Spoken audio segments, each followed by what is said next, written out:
안녕하세요. 네, 정연우라고 합니다. 발표를 시작하도록 하겠습니다. 오늘은 그 디자인 스타일링과 그다음에 여기 계신 분들이 다 자동차 관련해서 그 공학 공부하시는 분으로 알고 있는데요. 그 관련한 패키지와 스타일링에 관한 어떤 내용, 그런 거 뜯어보는 거, 그런 시간들을 가져보도록 하겠습니다.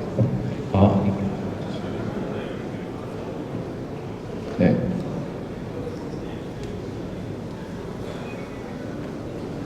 네, 저는 간략하게 소개드리면 지금 현재는 그 유니스트에서 디자인 쪽 교수로 있고요. 올해 3월까지 현대자동차에서 그 중대형 승용차 외장 디자인 책임 부국장이었습니다. 그 전에는 그 벤틀리라는 차 아세요? 네, 영국에서 벤틀리 디자이너로 있었고요. 그다음에 그 전에는 GM에 있었고, 포드에서 인턴십 디자인하면서 참 생활을 했습니다. 그리고 제가 했던 디자인 중에는 제일 최근에 나온 신형 제네시스, 그 다음에 시보레 크루즈, 그 다음에 벤틀리의 최근 모델을 들었던 게 있었어요. 그리고 서울대 디자인 학교 나왔고, 그 다음에 영국 RCA에서 자동차 디자인 석사를 했었어요.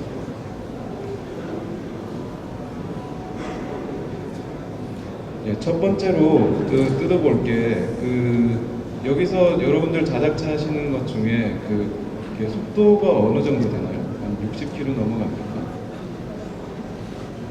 안 넘어가나요? 넘어가나요? 네. 60km 넘어가면 이거 들으시면 됩니다. 여기 보시면 F1 차들이 굉장히 많잖아요. 근데 어떻게 보면 다 비슷하게 생겼잖아요. 근데 자세히 뜯어보면 다 조금씩 다르거든요. 그래서 겉으로 보면 스타일링으로 봤을 때는 그냥 이게 다 F1 차 같은데 자세히 뜯어보면 조금씩 다르고, 그 다음에 그런 이유들을 잘 살펴보면 어떻게 사람들이 다 생각하고 공학자들이 구현해내는 그 공기 역학과 관련된 부분들이 결국은 그 트렌드가 똑같기 때문에 그게 매년 반영이 돼요. 아이러니하게 매년 항상 자기네들끼리 다 비슷비슷한 방향으로 매년 지나갑니다. 여기 보시면 오른쪽 게 왼쪽 게 2013년 버전이고 오른쪽 게 2014년 버전이에요. 뭐가 달라졌을까요? 핀이 여기에 있던 게 이 앞쪽으로 많이 옮겨져 오네요. 이제 굉장히 고속으로 달릴 때 앞쪽을 더 눌러주기 위해서 이쪽 부분으로 핀을 가져오는데요. 프론트 베이스 플로우가 이렇게 들어와서 그다음에 일부는 이 앞쪽으로 소출이 되겠지만 결국은 앞쪽에 큰 저항으로 오게 되는 부분들이 있는데, 또 이게 사이드 바디로 가게 되면 이 후드를 타고 그다음에 옆으로 가서 이렇게 만드는데, 결과적으로는 뒤로 나가서 만들고, 그래서 여러분들이 가장 관련된 파트는 어떻게 보면 윙과 관련한 부분이라고 볼 수 있겠죠.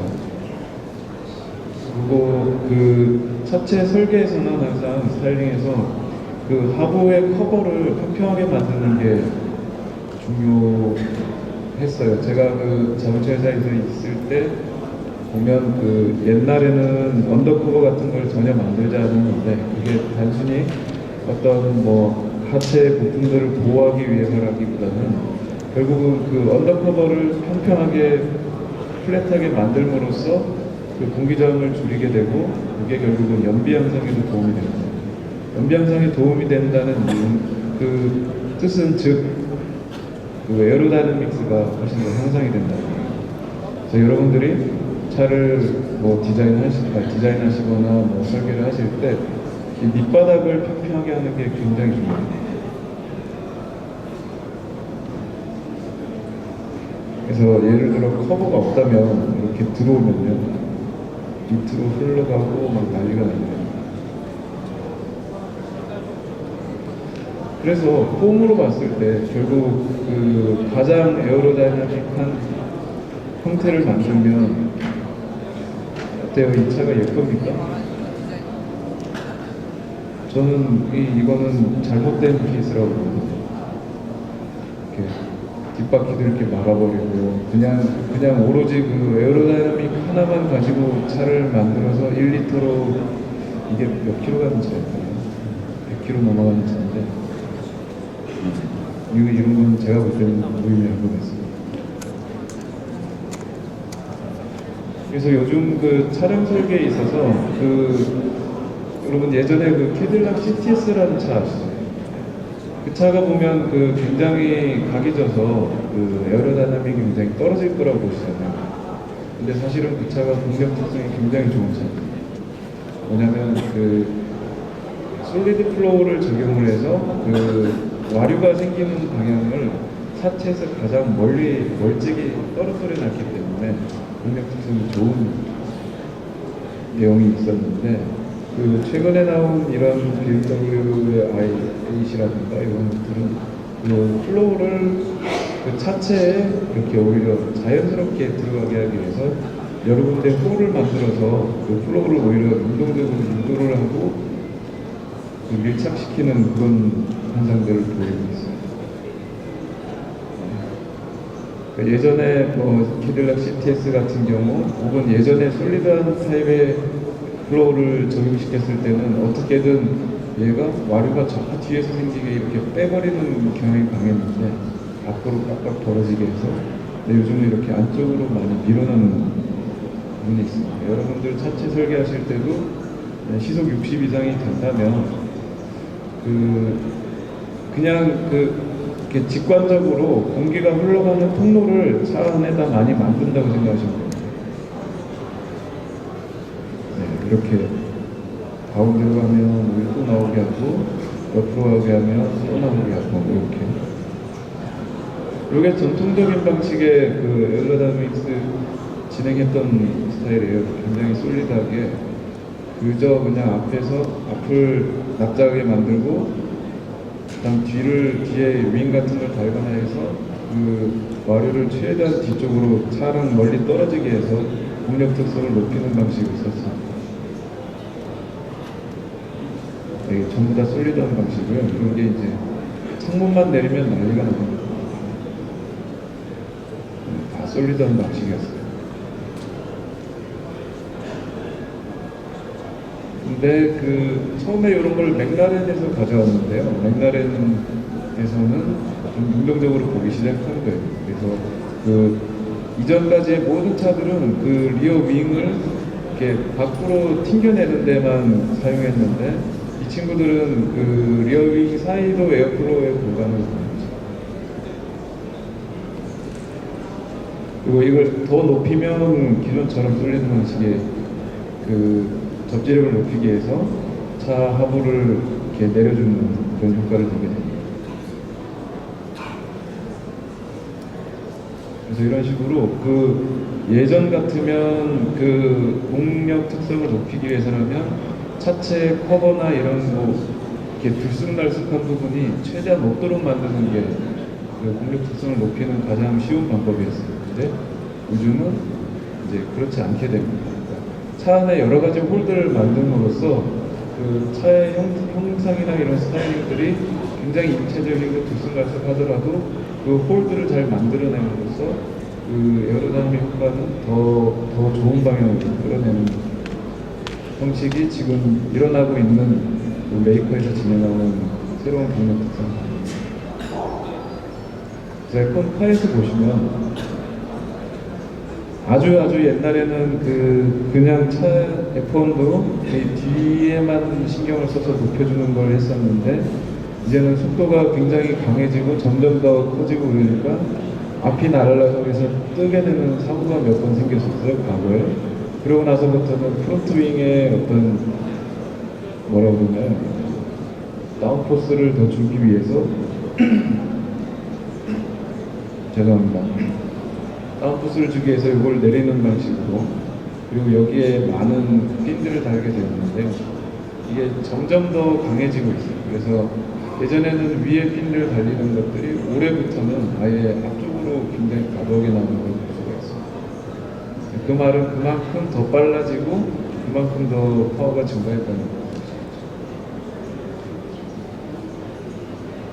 프론트 윙이 굉장히 디테일해지고 있습니다. 물론 그 아우터 어피어런스도 계속 바뀌고 있죠. 그래서 핀을 앞쪽에 여러 가지 이렇게 여러 층으로 만드는 이유는 요걸 통해서 핀 바로 뒤에서 바로 와류를 만들어 버리는 거예요. 그러면 이게 오히려 바퀴에 닿는 저항을 만들지 않고 죄송합니다. 이 사이에 홀들로 그냥 다 빠져나가게 해버리는 거예요.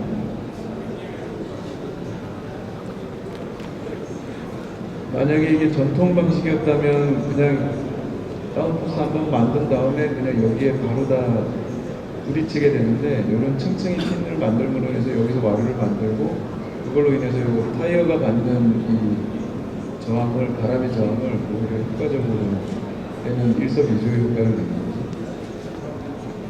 네, 이런 식으로. 그리고 이제 거기 지나가고 나서부터는 이제 이걸 타고 나가기 때문에 우리가 흔히 알고 있는 요 가울에서 양쪽 파트에 대한 그 에어로다이내믹스가 굉장히 중요한 역할을 하게 됩니다. 그래서 조금 더 낮아지고 혹은 그 냉각을 위해서 또 더 생각하는 부분이기 때문에 터지기도 하고 있습니다. 그리고 타고 넘어온 와류들은 그 뒤쪽에 가서 이렇게 또 한번 감기게 됩니다. 그리고 위쪽으로 가는 거는 이렇게 가다가 더 많은 적재를 필요로 하거나 할 때는 다운포스를 필요로 할 때는 이렇게 세워줍니다.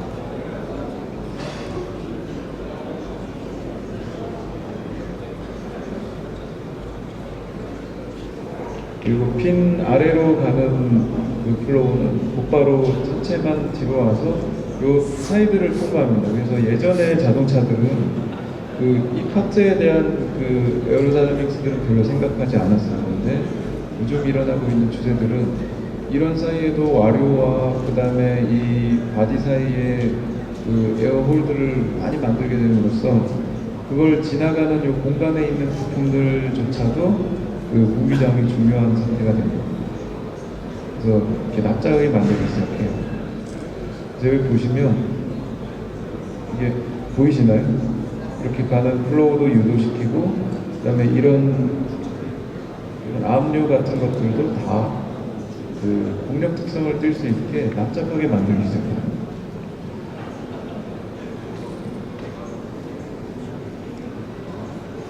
그래서 그 F1에 있는 이런 차들이 굉장히, 네, 이런 것도 보시면 보이시죠? 이런 것들도 그냥 구조적인 특성만 생각한다면 그냥 가장 안정적으로 그냥 강목 형태로 되거나 혹은 그냥 원형 파이프가 되면 될 텐데, 이렇게 납작하게 설계를 하고 만드는 겁니다. 이게 60km 이하면 괜찮은데요, 이상이면 반드시 효과를 미칩니다. 이게 가울 안에 있으면 문제가 없지만 가울 밖으로 드러나는 파트라면 반드시 고려를 하십시오. 그래서 초창기의 차들 F1, 그 다음에 지금의 F1 얼마나 많이 달라지고 있는 걸 봅시다.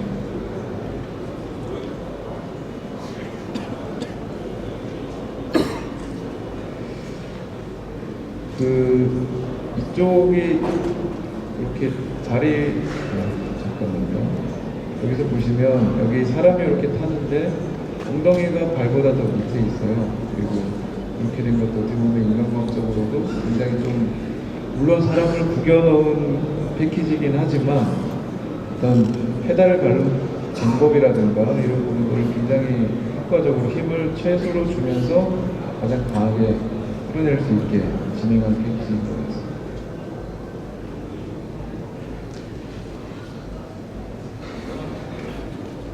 그래서 탑뷰에서 보시면 이런 파트들이 명확하게 보이실 거예요. 슬렌트한데. 그래서 그 F1 머신들이 되게 아름답기도 하지만요, 그 아름다움 이면에는 어떤 에어로다이내믹스의 결정체, 어떤 그 입체공학과 어떤 설계와 그다음에 디자인의 완벽한 조화라고나 할까요? 그 극점에 있는 조화가 이루어진 결과물들이 F1 머신의 아름다움이 아닌가 그렇게 생각합니다. 그래서 여러분들이 만드시는 자석 자동차도 까울 같은 거 하시잖아요. 근데 디자인하는 사람의 입장에서 봤을 때는 좀 많이 좀 개선이 필요한 것 같아요. 디자인과 친구들을 많이 영입을 하시고 그래서 좀 예쁘게 하지만 그냥 예쁜 게 아니고요. 형태는 디자인에서 굉장히 고전적인 이야기지만 폼 팔로우 펑션이라고 합니다. 형태는 기능을 따르게 돼 있어요. 빨리 달리기 위한 자동차의 형태는 그 빨리 달리는 것을 서포트하는 형태가 돼야 됩니다. 그게 디자인이니까 그냥 뭐 이렇게 장식이다, 꾸민다, 데코레이션이 자동차 디자인이 아닌 그걸 아시면 좋겠어요.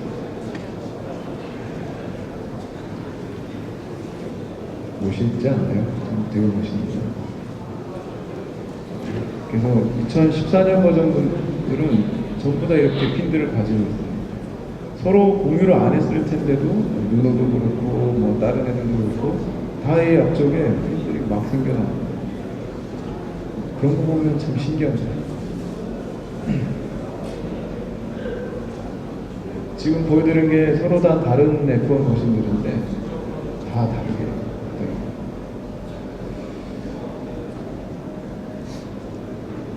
일반적인 패키지 레이아웃이죠. 이 헬멧이 들어가는 파트가 있어요. 이 파트가 근데 여러분들이 설계할 때 제가 어떤 자동차들을 보면 이걸 막고 있는 경우도 있고 아니면 아예 너무 띄워져 있는 경우도 있고 이런데요. 이 파트도 굉장히 중요하고요. 냉각이나 어떤 흡기를 위한 이런 홀들은 기능적인 것인 동시에 기능적인 필요에 의해서 설계되어야 함과 동시에 굉장히 큰 공기 저항의 덩어리가 될 수도 있다. 그래서 그 조화를 적절하게 찾아내는 것도 굉장히 중요한 부분인 것 같습니다. 그래서 F1 머신의 예를 들어본다면은 이 친구들은 그러니까 여기서 최소한의 높이지만 가장 많이 빨아들일 수 있게 해놨어요.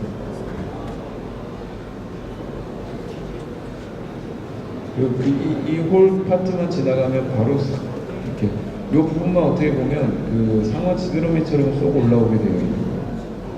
그래서 공기 저항을 최대한 적게 받도록 이 옆으로도 굉장히 슬렌트한 가울을 붙여놔서 그 공기 저항이 이쪽으로 들어갈 놈만 들어가고 나머지는 바로 다 옆으로 스쳐 지나가게 만들어놨어요. 이렇게 다양한 F1 차들 올해 출전한 차들인데 다 비슷한 것 같으면서도 조금씩 다르면서도 다 비슷한 트렌드 기술을 가지고 있어요. 저는 이런 게 참 신기한 것 같습니다. 패키지에 대해서 패키지와 디자인의 조화에 대해서 설명하려고 이 다른 자료를 하나 더 가져왔습니다. 혹시 이 차가 어떤 차인지 아십니까? 이 차에 대해서 이 차의 이름을 아시는 분? 아시는 분? 학생들은 없네. 이 차는 이 차인데 이 차는 아시나요? 이 차는 50년대에 개발된 메르세데스 벤츠의 300SL이라는 차예요. 자동차 디자인의 역사관, 그 다음에 엔진 레이아웃을 비롯한 그 패키징의 역사상 가장 완벽하고 가장 조화로운 협업이 이루어졌던 기념비적인 차예요. 그냥 단순히 비싼 차가 아니고 왜 그럴까요? 이 차가 세계에서 처음으로 문이 이렇게 열리는 차를 봅니다. 이 도어가 어떤 형식인 건지는 아시죠? 뭐라고 그런지는 아시죠? 다들 피곤하시구나. 걸윙 도어라고 합니다. 갈매기 날개처럼 올라간다고 해서. 왜 이런 도어를 왜 붙였을까요? 진행할게요. 이 차체를 딱 보시면 봐봐요. 여기가 타이어 높이인데 잠깐만 백 해보겠습니다. 네. 여기가 타이어 높이인데 거의 비슷한 시점에 도어 하단부가 있어요. 네. 그러니까 이 차는 처음으로 스페이스 프레임을 적용한 차입니다. 그래서 그 이전에 뭐 기본이 되는 샤시를 따로 만들고 요즘 그 뭐죠? 트럭이나 버스나 이런 거 만들 때 쓰는 것처럼 기존에 이 시절 이전까지 자동차들은 그 샤시를 따로 만들고 그 위에 차체를 붙이는 방식을 썼는데 벤츠에서 요걸 개발하면서부터 그 그냥 차체 자체가 프레임이 되는 방식, 일종의 모노코크로 가는 전 단계 정도 되는 프레임도 있고 스페이스 프레임이라고 하죠. 네. 그런 샤시도 같이 있고 막 그런 방식이었어요. 그러다 보니까 그 도어를 여기 밑에까지 내리면 감성에 문제가 생기는 거예요. 그러다 보니까 사람이 타기 위해서는 이 위로밖에 탈 수가 없는데 문이 이만큼 열리면 사람이 들어갈 수가 없잖아요. 그래서 문을 생각해낸 게 이렇게 위로 올리게 됐어요. 그래서 이렇게 타는 방식은 디자이너가 생각해낸 거예요. 그 당시. 이렇게 타면 어때 해서 만들어냈는데 만들어 보니까 너무 아름답죠. 그래서 사실 어떻게 보면 요즘에는 그냥 이 형식만 따라하는 거지 전혀 문이 이렇게 열릴 필요도 없는데 그냥 위로 열리는 차들이 많죠. 이 차에 대한 뭐라 그러죠? 요즘에 유행하는 말로 오마주? 네, 그런 거로 볼 수 있습니다. 네. 가장 큰 그 협업의 케이스는 바로 이 엔진이에요.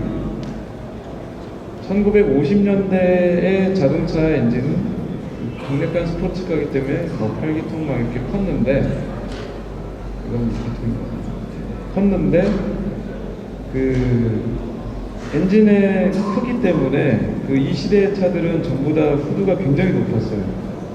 근데 보신 것처럼 되게 낮잖아요. 이게 어떻게 가능했을까요? 그게 바로 그 패키지와 디자인의 협업이었어요.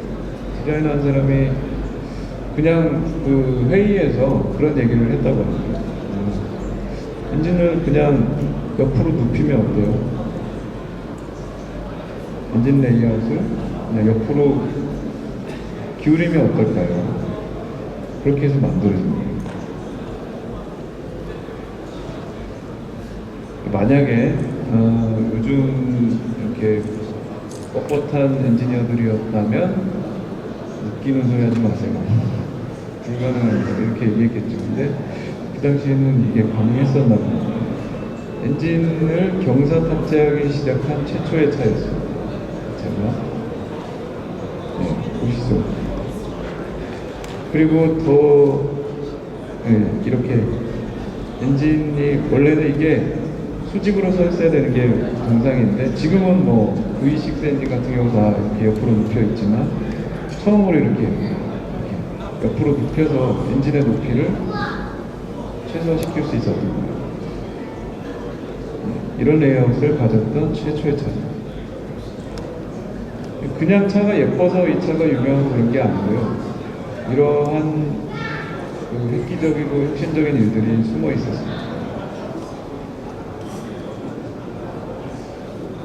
그리고 이 차에 보시면 위 이렇게 주름이 있잖아요. 이 주름 자체도 그냥 만들어낸 게 아니었어요. 보시는 것처럼 얘네들이 지나가지만 후드를 가장 낮추고 싶고, 근데 이 일자의 커버를 포함해서 후드를 높이려니까 엔진 높인 게 너무 아깝잖아요. 그러니까 스키는 최대한 내리되 이 파트를 아름답게 형태적으로 끄집어낸 게 이 주름입니다. 이게 전통이 돼가지고 요즘도 보면 그 고급 스포츠카들이나 이런 것들은 다 여기에 이런 게 두 줄이 이렇게 들어있어요. 아니면 선이라도 하나씩 들어있는 거. 이게 그냥 데코레이션이 아니라 자동차 디자인에도 어떤 그 원류가 있고 흐름이 있는 거예요. 이때가 50년대 다른 차들이었어요. 같은 힘과 크기를 자랑했던, 크기는 훨씬 컸죠.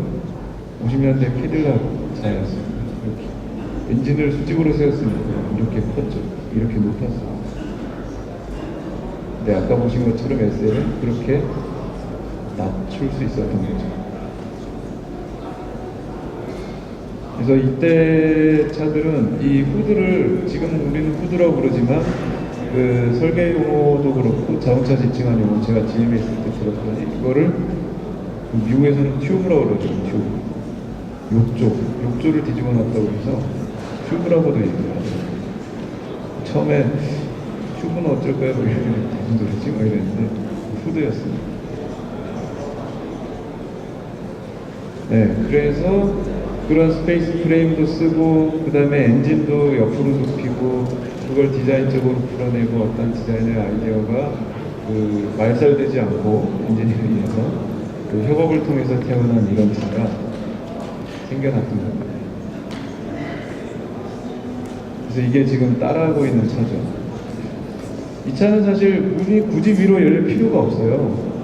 보시는 것처럼 여기 이렇게 낮은데 괜히 이렇게 해가지고 오히려 문 닫을 때 앉은 키가 낮은 사람들은 문 잘 못 닫아요.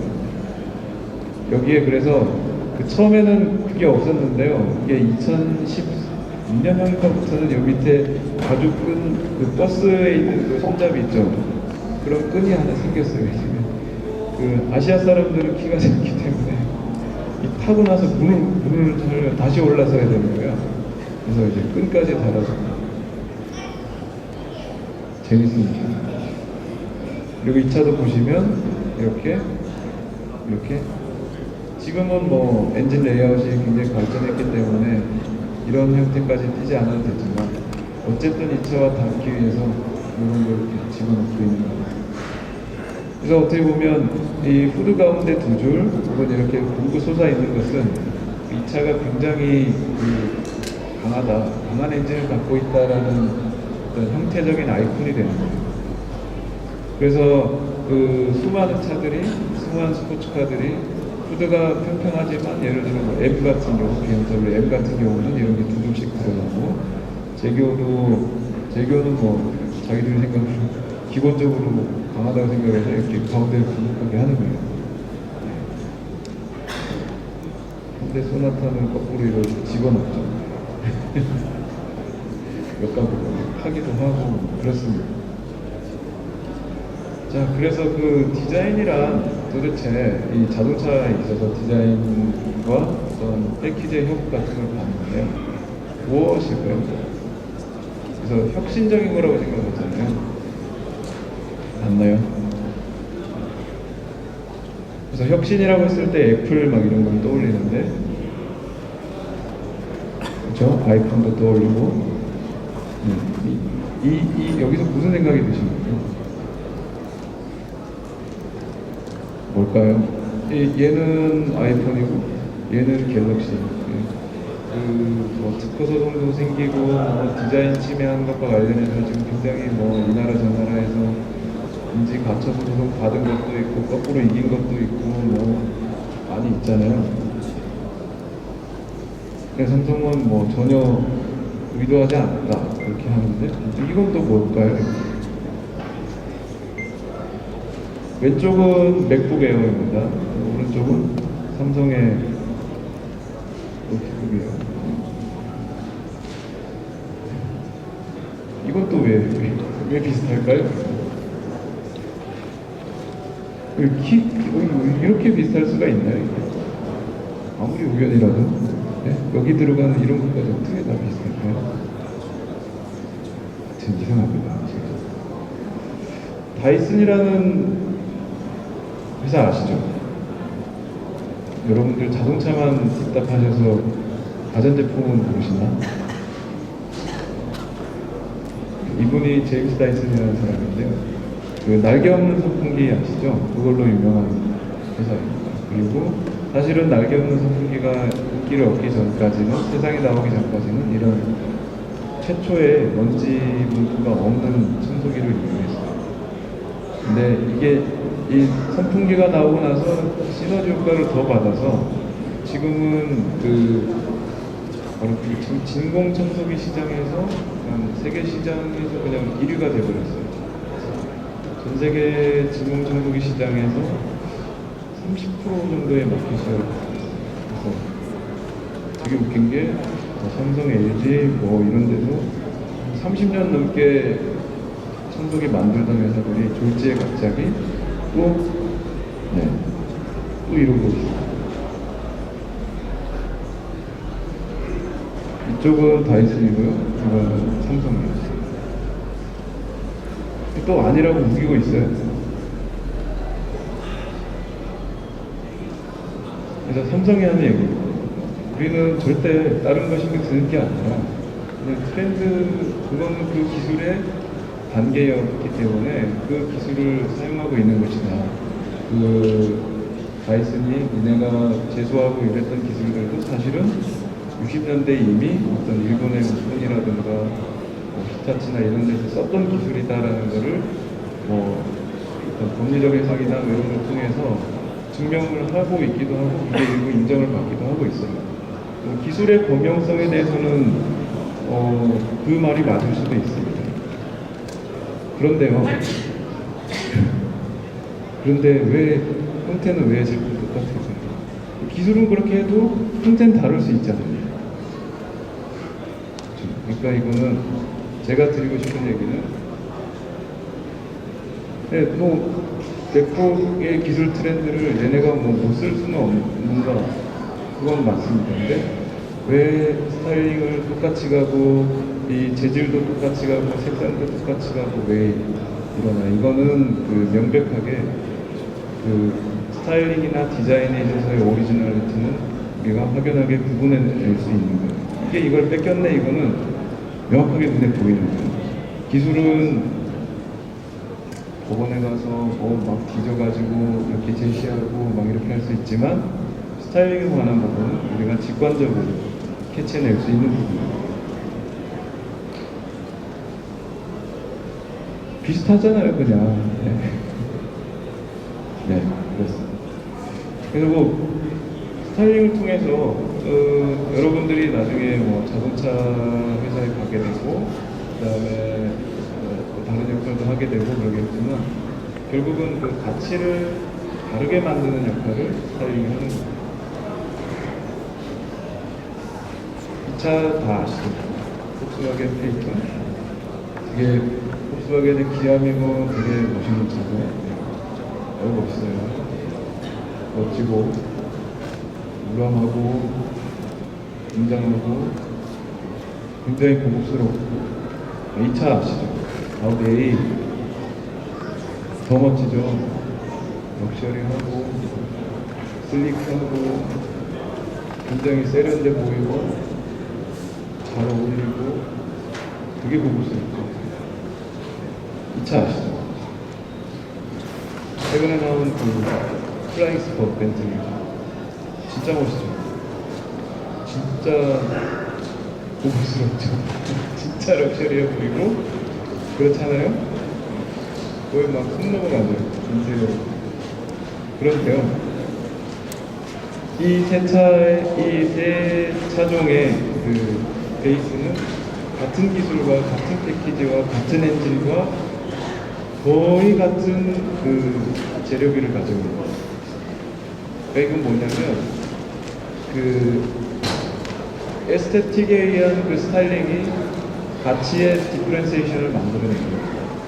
여러분들이 그 비슷비슷한 그 자동차 설계를 하더라도 까우를 어떻게 만들어내냐에 따라서 그 차가 가져다주는 그 이미지와 그 에센스는 굉장히 다른 영향을 미칠 수 있다. 어떻게 생각하시나요? 대답이 별로 없을 것 같고요. 그래서 통찰력이 있어야 됩니다. 그러니까 이거는 저 같은 디자이너한테도 필요한 방식이고 여러분 같은 인지니어들한테도 이 통찰력은 반드시 갖춰야 하는 방법입니다. 왜냐하면 디자인은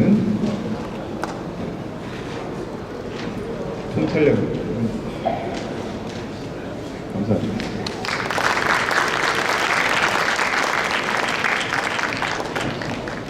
네, 질문 있으시면 받겠습니다.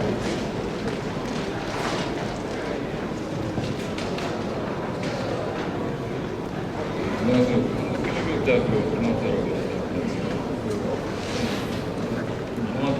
네네.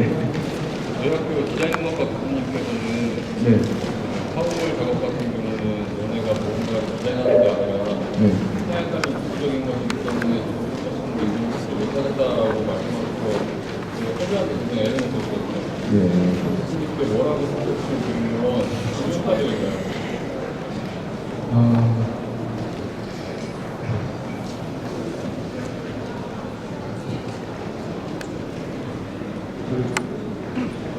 네, 실례지만 학교가 어딘지 다시 한번. 했는 천안에는 한국기술교육대학교. 아, 네. 그 서울 디자인 공학과로 가요. 네. 아무래도 그 교수님께서 몸담고 있는 영역이 설계업 관련한 학제에 집중하시는 그런 말씀하시는 것 같아요. 그래서 차라는 것은 저는 그렇게 생각합니다. 그러니까 디자인만 예뻐도 안 되는 것이고 인지니어링적으로 완벽해도 안 되는 것이기 때문에 그 두 가지의 뭐라고 그러죠? 굉장히 에센스적인 컨버전스? 이런 것들이 최상의 상태로 나타났을 때 그게 어필할 수 있다고 생각하거든요. 네, 근데 제가 지금 느끼기에는 그 학생분이 계신 그 학교의 그 어떤 원하시는 결과물은 그걸 조화로운 것을 갖추기 이전에 어떤 인지능적으로 완벽한 결과물을 먼저 보기를 원하시는 것 같다는 느낌이 듭니다만, 네, 그런 말씀 한번 드려보시죠. 감사합니다. 네. 이제 또